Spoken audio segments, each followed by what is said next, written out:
Good morning, Jags. This is Fahad. Today is Monday, August 3rd. Let's get started. So, two stocks, real quick, on my watch screen. I'm looking at both of them set up for a potential breakout and more upside to come. The first one is PagerDuty. That's the stock in front of you, symbol PD. PagerDuty. Now, we saw a little bit of upside call buying in this stock last week, and I wanted to do some more research before I bring this up to the attention.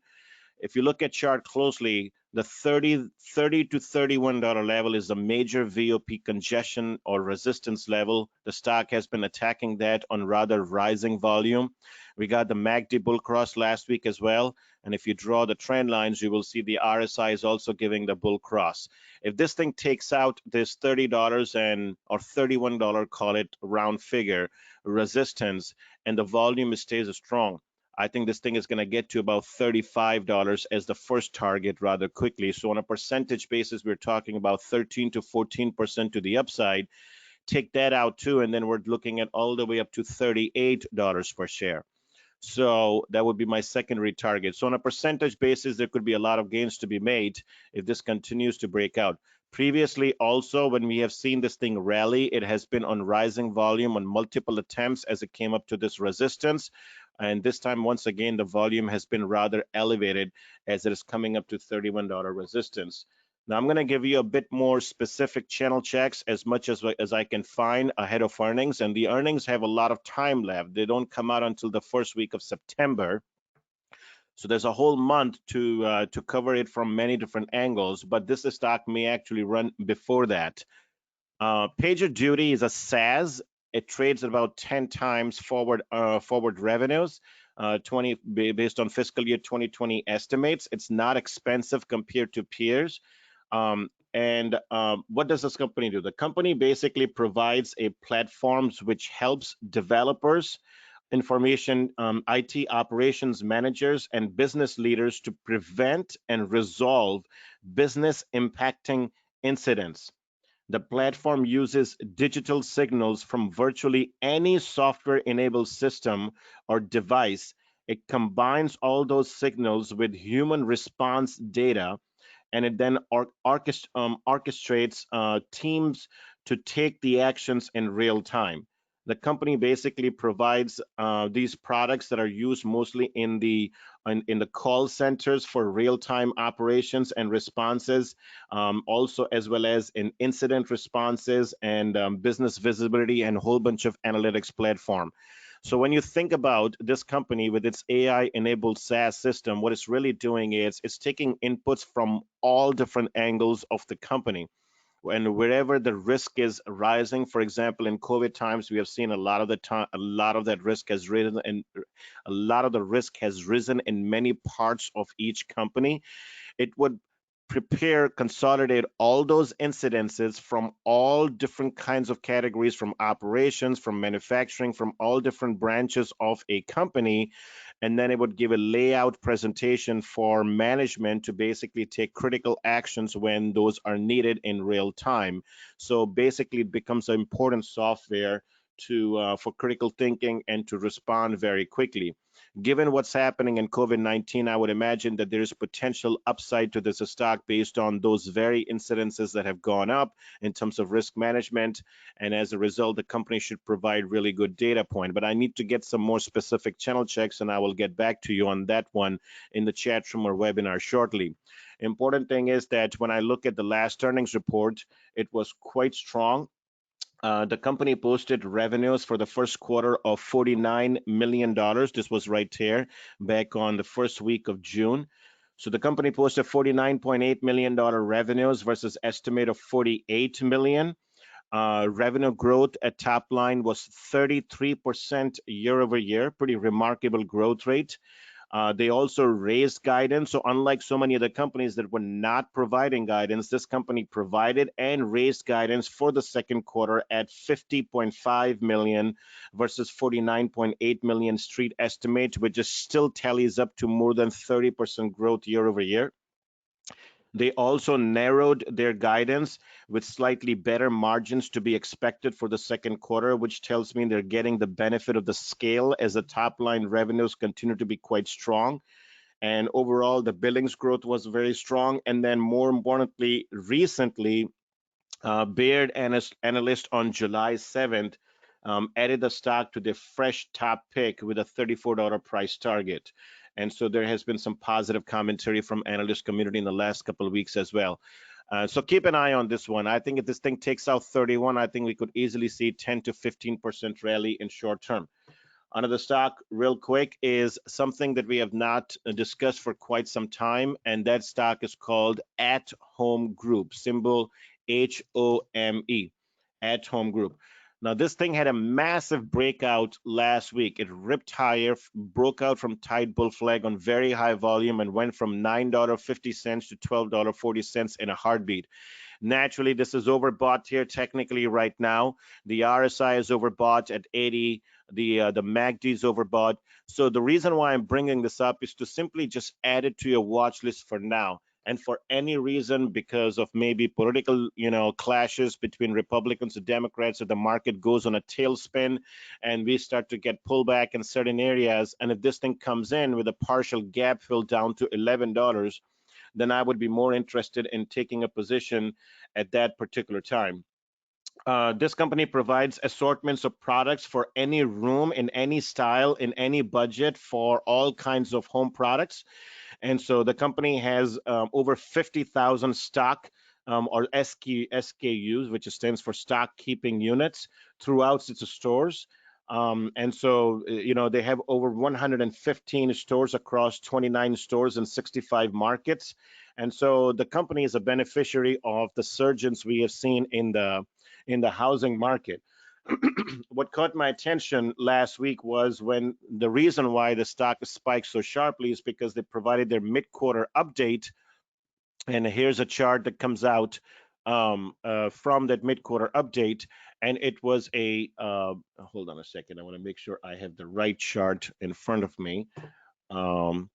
This company provided an update which was rather very, very strong. So I'm just pulling it up on my screen. So here's a comment that came out from the management. That was the wrong chart that I was showing. An exact comment from the press release. Comp sales, quarter to date comp sales for the second quarter, up 42% year over year. And the management said, our business continued to be strong following the initial reopening period that was likely impacted by pent-up demand and stimulus spending. Our momentum continued despite competitor reopenings, liquidations, and a resurgence in coronavirus cases in certain markets. We expect to report the best quarter in our history as a public company in terms of comparable store sales and profitability, and the lowest leverage ratio. At the same time, we remain excited about the large untapped opportunity in front of us. Unquote. That was the CEO on July 29th, last week. So watch this stock. If this thing pulls back for any reason, gets down to 11, I think it's going to give us an opportunity to get long for more upside to come. That's it from me. Chronicle. Morning, everybody. Just a quick fire list of things I'm watching today. First off, a couple weeks ago, back on July 23rd, I laid out the bull case for VIAV Solutions, symbol VIAV, and Keysight. And if we look at the chart of VIAV, it's breaking out, and the RSI is nowhere near overbought. So I think this has legs. This is a market leader with a strong moat in field and lab testing. So if anyone's looking for a 5G play, this is one. Second thing is, there's still very little progress on talks surrounding the fifth stimulus bill. The White House and Democrats did have a meeting on Saturday, but if we read between the lines of what all the sides are saying, they're basically intimating that both sides are still far apart. And on top of that, Senate Majority Leader McConnell also said over the weekend that between 50 to 20 Republican fiscally conservative senators are not going to vote for even any sort of package. And so last week I singled out 3 different apartment REITs that are going to be caught between the local eviction moratorium extensions and the lack of stimulus checks for at least the beginning of this month. And the symbols to watch were Equity Residential, symbol EQR, Avalon Bay, symbol EVB, and Essex Property, ESS. In fact, EQR caught a downgrade from BMO this morning. It's in the first read. To be clear, there hasn't really been a sense of panic yet, and there's still a slight chance that Congress may pass a short-term extension for the checks while they debate other things. Although, judging by the latest news articles, it doesn't look like the Democrats are going to vote for that sort of extension, at least not right now. But I'm continuing to keep a close eye on these REITs that I mentioned, because I think as the week progresses, if we continue to get very slow progress, then there's a high chance we're going to see some risk-off days for these companies. And if you look at today's open interest check in the first REIT as well, the OI on the September 13 puts on AGNC have doubled to roughly 24,000 contracts. I think the biggest trade on Friday was 5,000 contracts done as a risk reversal. So some participants have placed their bets already. And the third and last thing I wanted to bring up is that today, Monday, will be the deadline for the White House to submit its list of actions to take against US listed Chinese companies. Possible actions are probably going to involve some sort of access to auditing at worst. But technically speaking, it could even include the nuclear option of a full delisting, which has been threatened in the past. Personally, I don't think this will amount to anything major, but because what I've learned is this administration's bark has tended to be much worse than its bite when it comes to clamping down on China. But I thought it was still worth mentioning in case it turns out to be different this time and they actually start throwing the biggest book. But that's unlikely in my view. As for AGNC, that has always been the risk, and I've highlighted this multiple times, but it has taken too long to pan out.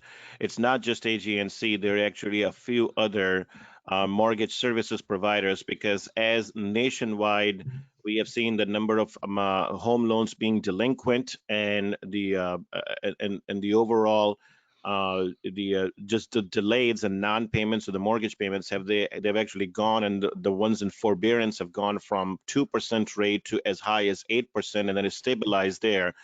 Some of these companies are still at the risk, because if the eviction moratorium is not passed, they could actually become really big trouble for all of these guys, because they're on the hook to lose a lot of money as a result.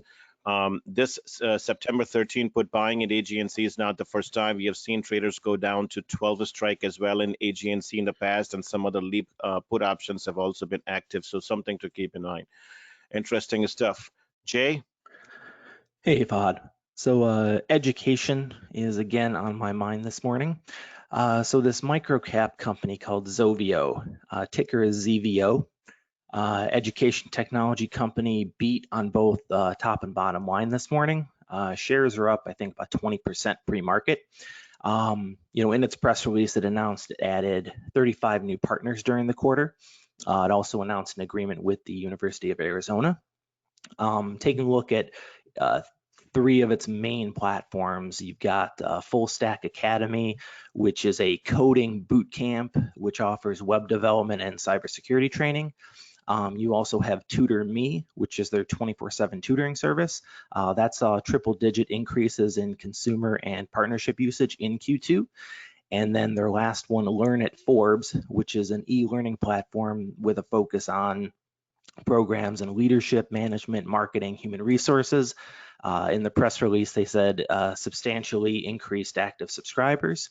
Now, reason why I'm bringing this up is because Chegg, probably I would say our favorite education name, is coming out with earnings after the close. And last week, JP Morgan was out with a note highlighting third-party traffic data. They said that appears strong, with website traffic to Chegg.com accelerating sharply to 47% in Q2. Traffic growth accelerated in each month, so up 43% in April, 46% in May, and then 59% in June. And then lastly, this morning, KeyBank was out with a note. Now, there's really not much more to add because you covered this in the webinar. I believe it was sometime in the middle of July. But obviously you had 2U last week. They reported solid earnings, so that's a positive read through to Chegg. And then they also just mentioned how let's see, with potentially strong subscriber momentum heading into Q3, we would expect CHGG to issue Q3 CHGG services revenue growth guidance of at least 45%, which would be above consensus of 40%. So, you know, look, ZVO, a micro cap, we've never covered it, but strong earnings from them to you last week. CHGG should do well after the close today. This is incredible stuff. Now, CHGG has been our favorite for quite some time, and I am absolutely, every single thing is telling me that we're going to see an absolute blowout quarter, particularly about the forward-looking guidance, because that's when the fall semester starts, and I think the company is going to be very, very constructive of how they're benefiting from these. These checks are very strong heading into Q3. With the kind of revenue growth that they're seeing, at least 25% above the consensus of 40%. And by the way, consensus was about 20 to 25% at the start of the year. So consensus has already gone materially higher, and they're still coming out with checks that's better than that. The stock deservedly needs, going higher. Very powerful company, total beneficiary of this. But this one, ZVO, that's the first time I'm hearing this. An interesting one. Maybe this one deserves the attention, because I'm just, as you were talking, I was reading the quote from the CEO in the press release this morning, and it says, our team executed exceptionally well in the second quarter of 2020, driving the new enrollments ahead of our expectation. Goes on to say, we also saw tremendous progress with the growing platform of innovative software and services to support learners.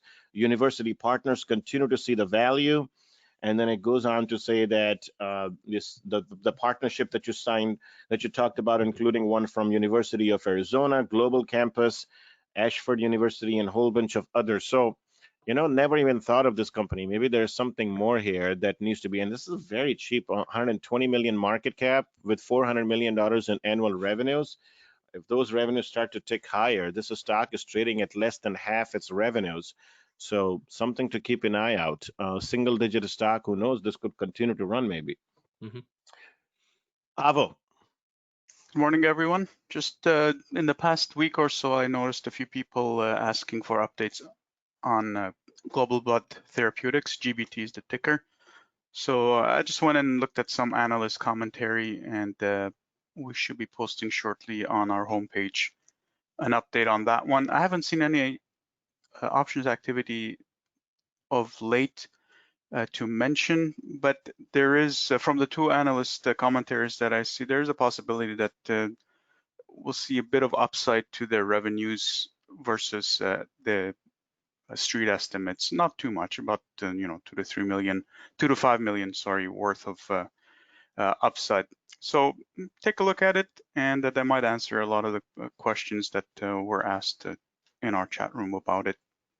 It's really entirely dependent on how much return to normalcy we have had. That's the one thing that is hard to gauge until the fact is said and done. So, it's hard to gauge it forward, but when you look backward, you say, all right, we got more normalcy. So that's what the expectation is, that there's a bit more normalcy and people returning to see their practitioners since their last earnings, which were in May. Is it going to be up on the homepage later today, Avo? It's ready to go. So whenever you get a chance to post it, go right ahead. Sounds good. So just a quick view on this. Previously, this company has seen some accumulation in that September 75 call options, the 2,600 open interest there. They still remain in that open interest, and the earnings is coming out on August 5th. So day after tomorrow, after market close, that's Wednesday. One way of looking at this chart is a large wedge formation, and I think it's about a matter of time before this thing gets resolved to the upside or the downside. The expectation would be to the upside, given what we have seen fundamentally, and then more will be covered in the homepage article. And the second thing is, this is also potentially large cup and handle formation. So here's a large cup, and then here's the handle, retesting support. Above 75, this could fly. So looking forward to what's in that article. I'll publish it later so everybody can take a look at it. All right, good stuff, and it's guys. also it's a longer term view. It's not strictly earning related. Okay, sounds good. We'll take a look at it. Thank you, everybody, for joining. See you in the chat room shortly.